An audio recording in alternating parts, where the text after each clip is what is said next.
Hallelujah कलीसिया।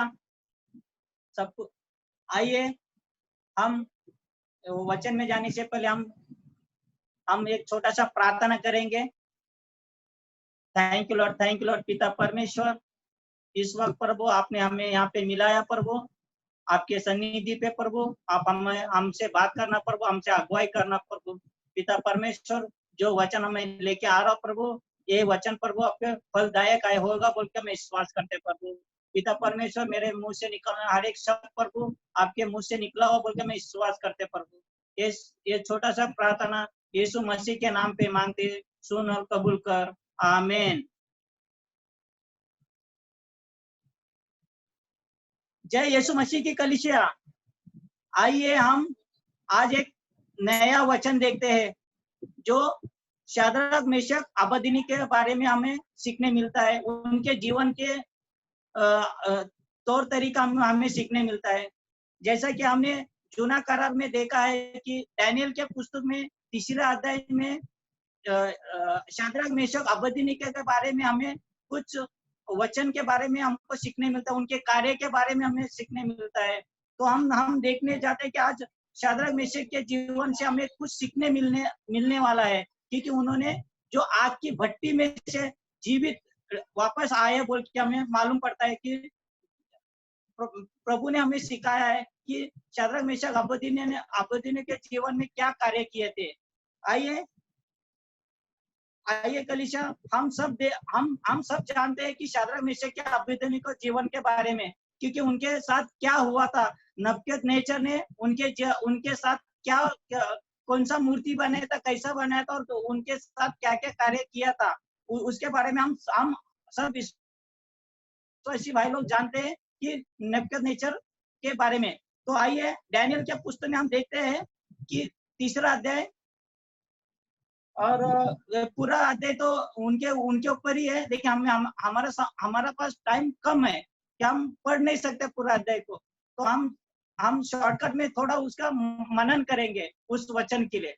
तो हम सोचते हैं कि देखिए कि नबूकदनेस्सर राजा ने एक मूर्ति बनाती, जो मूर्ति है कि सोने की मूर्ति, उसके 8 हाथ ऊंचा 6 हाथ चौड़ा का एक सोने की मूर्ति बनाया। तो उन्होंने एक अगुवाई रखा था, उधर एक वचन रखा था। उन्होंने क्या कहा था कि एक मूर्ति बनाएगा और उसके सामने सभी राज्य के लोग, एक नहीं सभी राज्य, जो उस देश में रहने वाले हर एक लोग उस मूर्ति के सामने क्या करना चाहिए, दंडवत करना चाहिए। तो देखिए कि उस वक्त उस राज्य में सभी को एक आज्ञा दिया गया था कि उस मूर्ति के सामने दंडवत करने का। तो उसी राज्य में ये 3 व्यक्ति, हम इनको कह सकते हैं कि 3 सेवक लोग थे, जो शाद्रक मेशक और अबेदनीगो के बारे में। तो उनसे हमें कुछ सीखना चाहिए, क्योंकि वो लोग प्रभु में कैसे स्थिर थे, प्रभु के वचन में वो कैसा मगन थे, प्रभु के वचन में वो कैसा मजबूत थे। तो हमें उनके जीवन से हमें कुछ सीखने मिलता है। तो हम शाद्रक मेशक अबेदनीगो के बारे में हम जानते हैं। तो हम देखते हैं कि शाद्रक मेशक अबेदनीगो के एक वचन को देखते हैं कि दानियेल के पुस्तक में 3री अध्याय में 17वां 18वां वचन मैं पढ़ता हूँ। हमारा परमेश्वर जिसकी हम उपासना करते हैं, वहां हमको उस गदगद के हुए भट्टे की आग से बचाने की शक्ति रखता है, वरना ये राजा वहां हमें तेरे हाथों से भी छुड़ा सकता है। परंतु यदि नहीं तो ये राजा तुझे मालूम हो कि हम लोग तेरी देवता की उपासना नहीं करेंगे और ना तेरी खड़ी कराई हुई सोने की मूर्तों का दंडवत करेंगे। हालेलुया कलीसिया।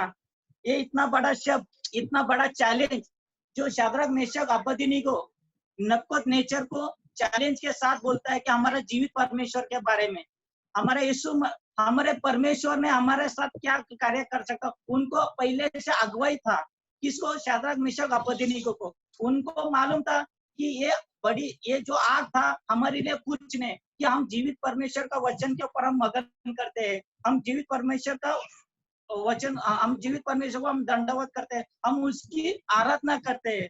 तो शाद्रक मेशक ने 4 पॉइंट इस शब्द में हमें सीखने मिलता है। फर्स्ट पॉइंट, उनका विश्वास देखिए।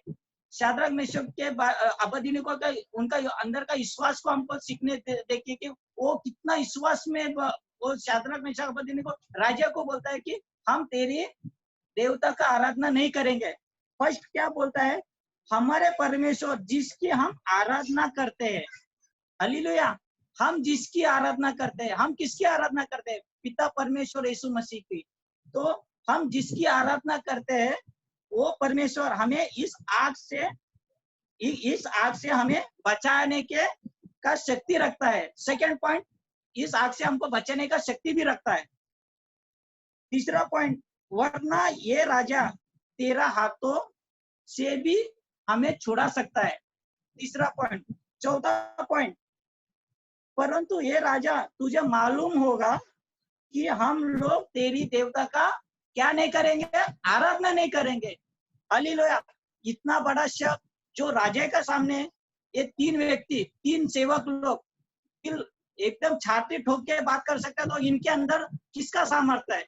प्रभु यीशु मसीह का, परमेश्वर का सामर्थ्य इनके जीवन में है। क्योंकि वो लोग उनके समय में वो लोग पूरी तरह से प्रभु से आराधना करके उस जगह पे आते जिधर जो देवी जो मूर्ति खड़ा किया था नबूकदनेस्सर ने, वहां आके राजा को चैलेंज के साथ बोलते हैं।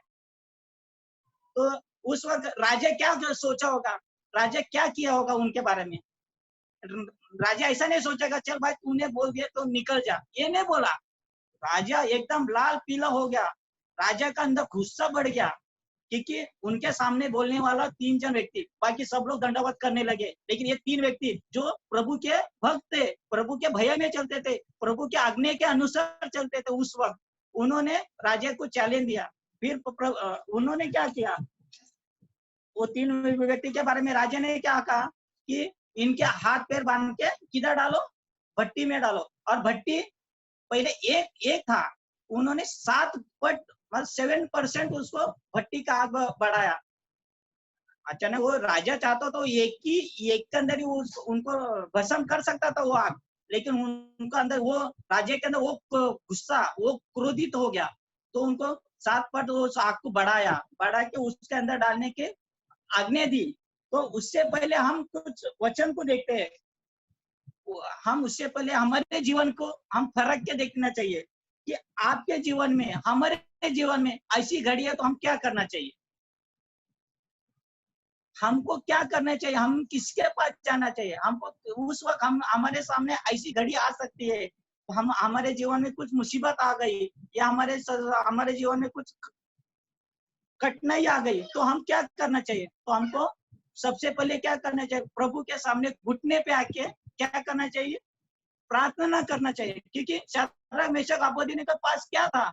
कुछ सामर्थ था कि वो लोग प्रभु के साथ उनके तालमेल था, उनके साथ हर दिन का प्रार्थना उनके सामर्थ था, क्योंकि उनको इस बात का विश्वास था कि हमारा परमेश्वर जो हमें इस आग से बचाने का उनको इतना विश्वास था, उसके लिए उन्होंने ये चैलेंज के साथ राज्य को बोल सकता है। तो हम भी वो विश्वास से हम प्रभु के पास आके प्रार्थना करना सबसे ज्यादा जरूरी है।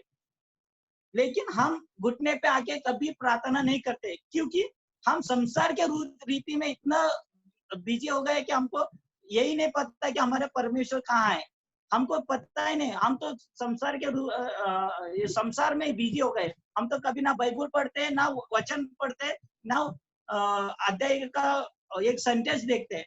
हम सिर्फ एक ही, हम संसार में बिजी हो गए। तो हमें सबसे पहले हमको इस मुसीबत से हटाना है, तो हमें कुछ वचन को देखना है, कुछ वचन को पढ़ना है, क्योंकि हमें प्रभु यीशु मसीह ने हमको वचन के द्वारा हमें चलने सिखाया है, वचन के द्वारा हमको अगुवाई करने सिखाया है। आइए हम मत्ती की चैप्टर 7वां अध्याय 7वां वचन देखते हैं।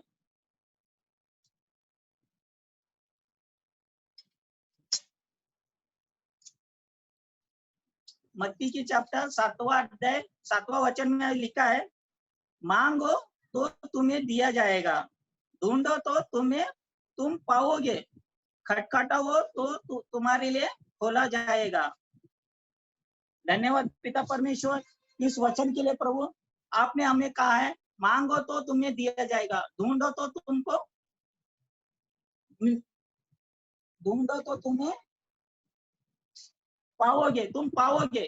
तो देखिए हमारे पिता परमेश्वर यीशु मसीह ने हमें ये वचन एक 3 सेंटेंस में दिखाया है, ढूंढना, मांगना और खटखटाना। तो हम सबसे पहले एक वचन को हम देखते हैं, ढूंढने का। अभी हम ढूंढना बोलो तो मीनिंग क्या है, हम किसको ढूंढे, क्या ढूंढे। प्रभु ने हमें बोला ढूंढो और बाद में मांगो और खटखटाओ।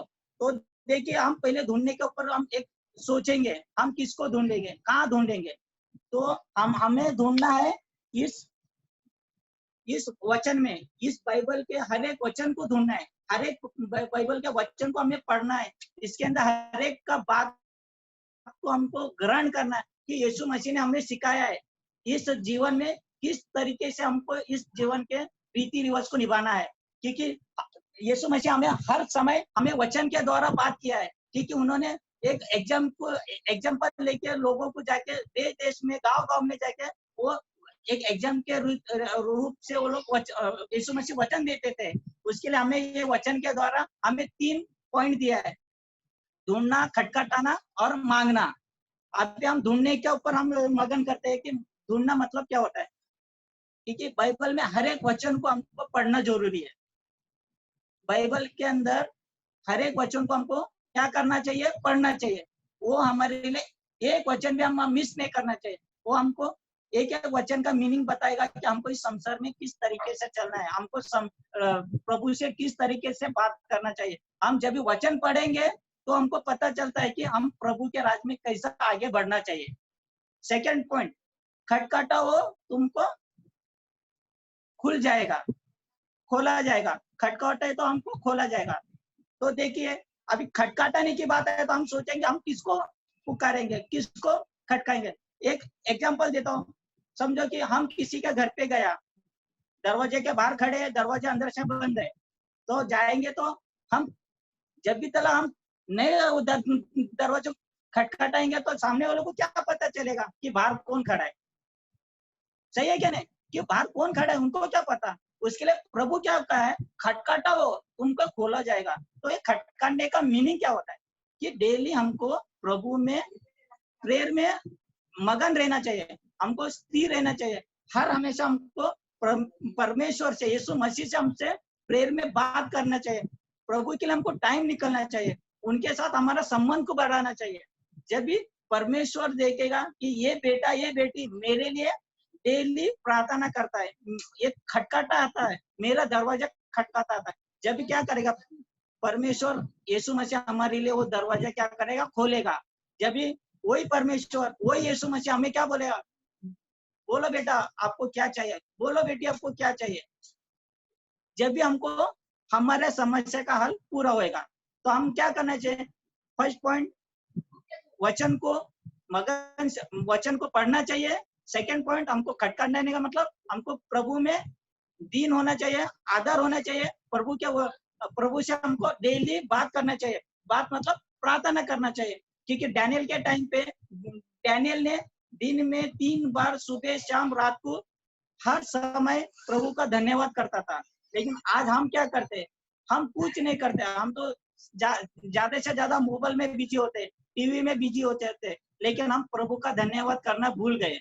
उसके लिए प्रभु हमको पुकारता है, मेरा बेटा बेटी मेरा पास आके मांगे तो मैं दूं।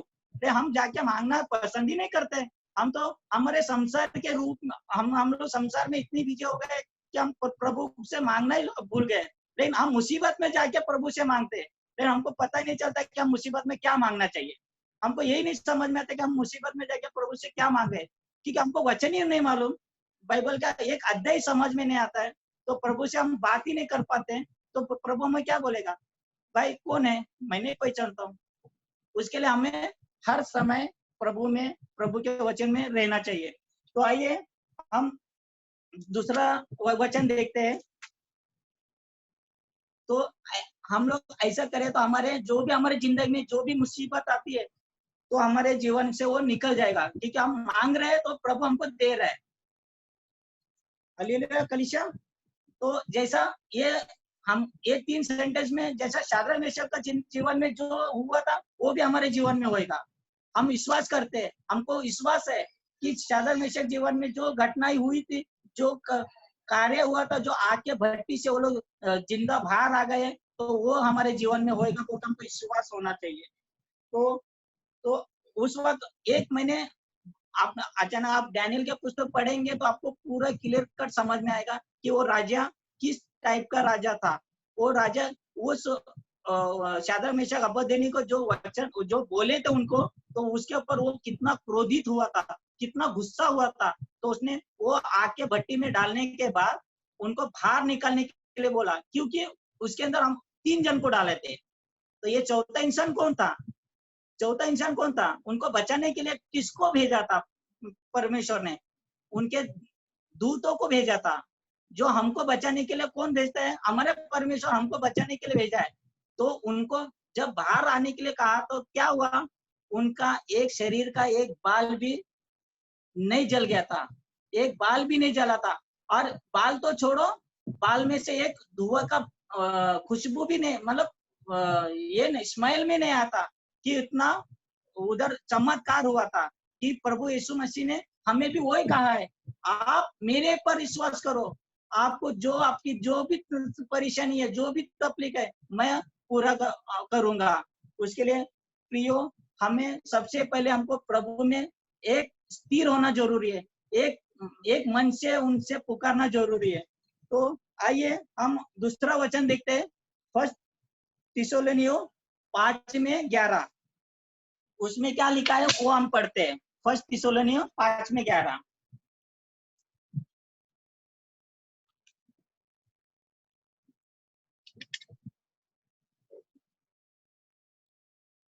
इस कारण एक दूसरे को शांति दो और एक दूसरे को उन्नति का कारण बनो, जैसे कि तुम करते थे हो। हालेलुया। देखिए कि हमारे यीशु मसीह के वचन हमें क्या सिखाते हैं? एक दूसरे का कारण बनो, एक दूसरे को हम शांति दो। अभी हमको किसके पास जाना चाहिए? ये वचन में सिखा रहा है एक दूसरे का शांति दो। हम किसको शांति देना चाहिए? एक दूसरे का उन्नति करो और एक जैसे कि तुम करते हो। तो हमें इस वचन में क्या बताता है कि हम एक दूसरे से सीखे। तो हम किससे सीखे?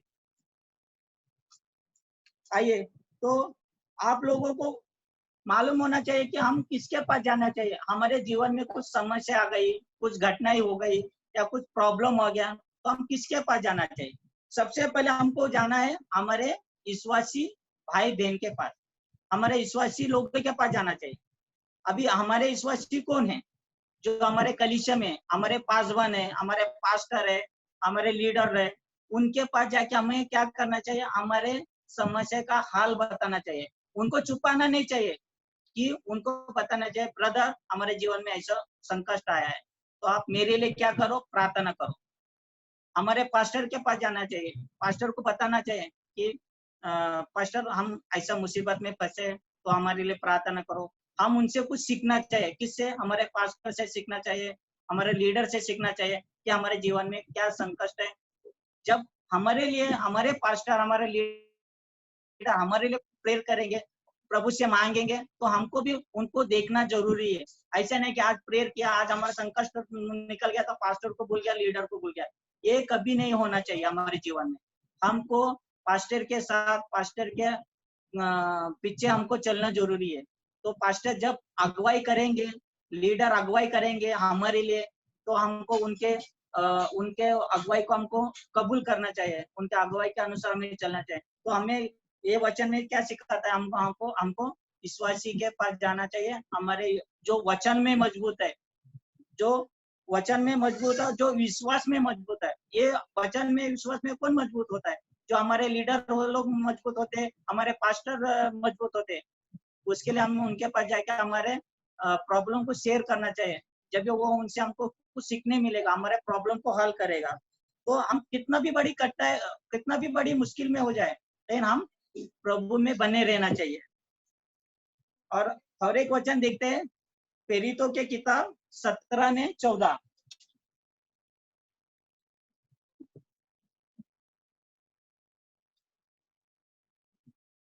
प्रेरितों के किताब 17 में 14 का वचन देखते हैं, अच्छा सॉरी 24 का वचन देखते हैं। जिस परमेश्वर ने पृथ्वी और आकाश, सॉरी जिस परमेश्वर ने पृथ्वी और उसकी सब वस्तुओं को बनाया, वहां स्वर्ग और पृथ्वी को स्वामी, पृथ्वी का स्वामी होकर हाथ के बनाए हुए मंदिरों में नहीं रहता। हालेलुया। कलीसिया हमें क्या सिखाता है? हमारे परमेश्वर, हमारा यीशु मसीह हमारे हाथों का बने हुए चीजों में नहीं रहता है, हमारे हाथों का मंदिरों में नहीं रहता है। क्यों? क्योंकि वो हमारे आत्मा में रहना चाहता है, हमारे हृदय में रहना चाहता है, हमारे आत्मा में रहना चाहता है। क्योंकि उन्होंने कहा है, आप मंदिरों में या पत्थरों में ये सब उनको क्योंकि उनको पसंद नहीं है। उनको बुलाना है तो हमारा आत्मा में बुलाना चाहिए, क्योंकि हमारे हाथों का वो ग्रहण नहीं कर सकता है, हमारे हाथों का चीजों को ग्रहण नहीं कर सकता है, क्योंकि परमेश्वर ने हमको रचाया है। हम परमेश्वर को नहीं रचा सकते। परमेश्वर को हम सिर्फ आराधना कर सकते हैं, लेकिन परमेश्वर को रचाने वाला हम कौन होता है? हम मनुष्य जाति है। हम उनकी मूर्ति बना के उनका पूजा करना हमको शोभा नहीं देता है, क्योंकि परमेश्वर का रूप को किसने देखा नहीं है आज तक। हम उसका रूप हम नहीं देख सकते है ना, उसका रूप हम रचा सकते हैं। इसके लिए हमें परमेश्वर ने कहा है कि मैं आपके हाथों के वस्तुओं को मैं नहीं ये कर सकता हूँ, आपके हाथों के मंदिर में मैं रह नहीं सकता हूँ। रहना चाहे वो रहना चाहिए तो हमारा आत्मा में, जो हमारा आत्मा पवित्र आत्मा से भरना चाहिए, जब भी वो हमारे जीवन में प्रवेश करना चाहता है। लेकिन हम क्या करते हैं? हम उनको बुलाने से पहले हम हमारे अंदर की गंदगी को हटाना जरूरी है, हमारे अंदर के पापों को मिटाना जरूरी है। जब भी हमारे परमेश्वर, हमारे यीशु मसीह हमारे जीवन में कार्य करने वाला है। तो आइए हम ये वचन में हमें क्या सीखने मिलता है कि हमें हमारे मनों को शुद्ध करना चाहिए, हमारे आत्मा को शुद्ध करना चाहिए, जब भी हमारे जीवन में ये सब कार्य जो होना जरूरी है। और एक वचन देखते हैं,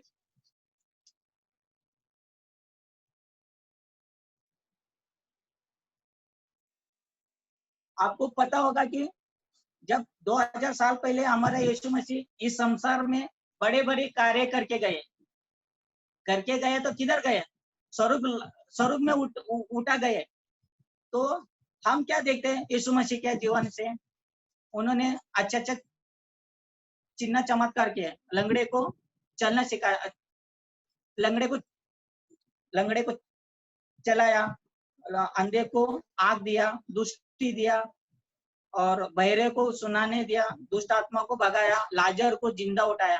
तो आपको क्या लगता है हमारे यीशु मसीह इसके लिए आया था इस पृथ्वी पे, ये सब चिन्ह चमत्कार करने के लिए?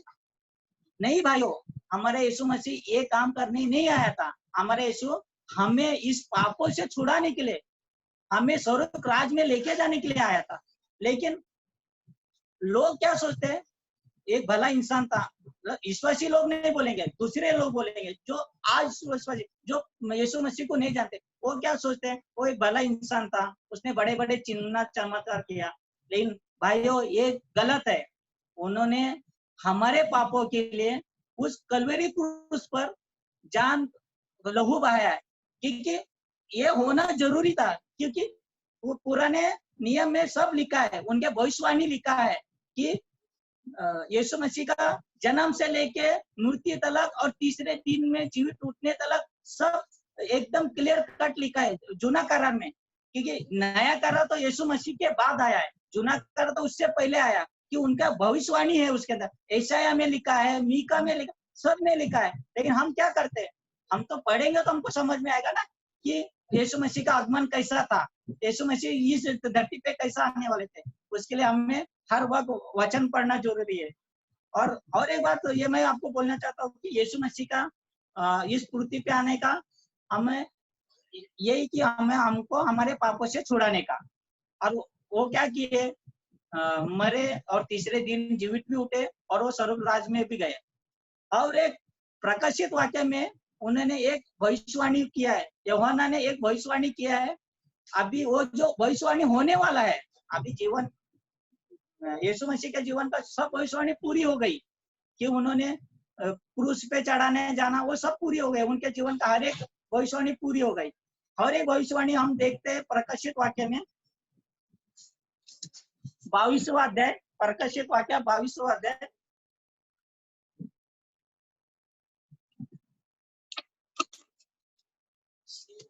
12 वचन में देखते हैं,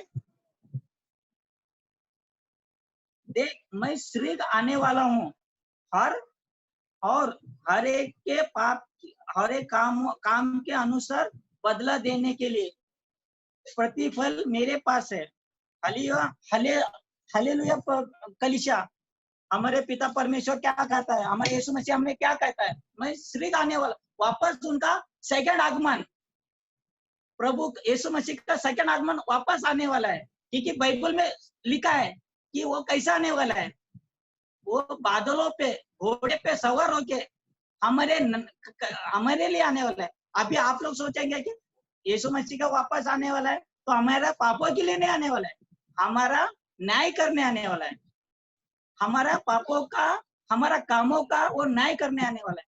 तो हमें क्या करना चाहिए, अभी से हमें क्या करना है, हमें वचन को सीखना चाहिए, वचन के रीति रिवाज हमको सीखना चाहिए, वचन के अनुसार हमें चलना चाहिए, क्योंकि हमें उनका आने का समय निकट हो गया है। उसके लिए हमें हर समय प्रभु में बने रहना चाहिए। प्रभु हमें क्या बताता है कि उनका आने का समय समीप हो गया है। उसके लिए, लेकिन आप ये मत सोचो लूका, मत्ती, मार्क, लूका, यूहन्ना में क्या लिखा है, प्रभु बहुत भला है, प्रभु अच्छा है, प्रभु दया है, वो सब निकल गया। वो जब भी था फर्स्ट आगमन में, सेकंड आगमन में ये सब नहीं होने वाला है। सेकंड आगमन में हमारे जीवन का, कामों का, हमारे कामों का प्रतिफल देने आने वाला है। उसके लिए हमें क्या करना चाहिए, हमको प्रभु में तैयार होना चाहिए, प्रभु के वचन में आगे बढ़ना चाहिए, प्रभु को वचन को सुनना चाहिए कि हमारे पासवान, हमारे लीडर, हमारे पास्टर जो बोलते हैं उसको सुनना चाहिए, उसके अनुसार हमें चलना चाहिए। क्योंकि समय निकट आया है। समय अभी हम बोलते हैं ना कि हम अभी बोल नहीं सकते कब होगा, कि प्रभु ऐसा नहीं बोला कि मैं कभी आऊंगा, ये नहीं, आऊंगा जरूर, लेकिन आपका प्रतिफल देने के लिए, आपका कामों का प्रतिफल देने, उसके लिए हम अभी से तैयार रहेंगे तो हम प्रभु के सामने खड़ा होके जो न्यायाधीश बन के आने वाला है घोड़े पे सवार होके, तो हमको उस जज के सामने खड़ा होना है जो हमको हमारे कामों का उनको उत्तर देना है। हम इस संसार में हम क्या क्या क्या किया, हम किस किस को वचन दिया, हम किस चीज से हम बातें किए, हम क्या अच्छा किया, क्या बुरा किया, हम सबका प्रतिफल, हमारे सब कामों का उनको जवाब देना है। तो इसके लिए हमें आज से तैयार होना चाहिए प्रभु के वचन के लिए, प्रभु के निकट आना जरूरी है, पिता परमेश्वर के हर एक बातों को सुनना चाहिए। हमें बाइबल के एक एक आप सेंटेंस पढ़ेंगे ना तो हमको समझ में आता है कि प्रभु हमें क्या क्या सिखाया है।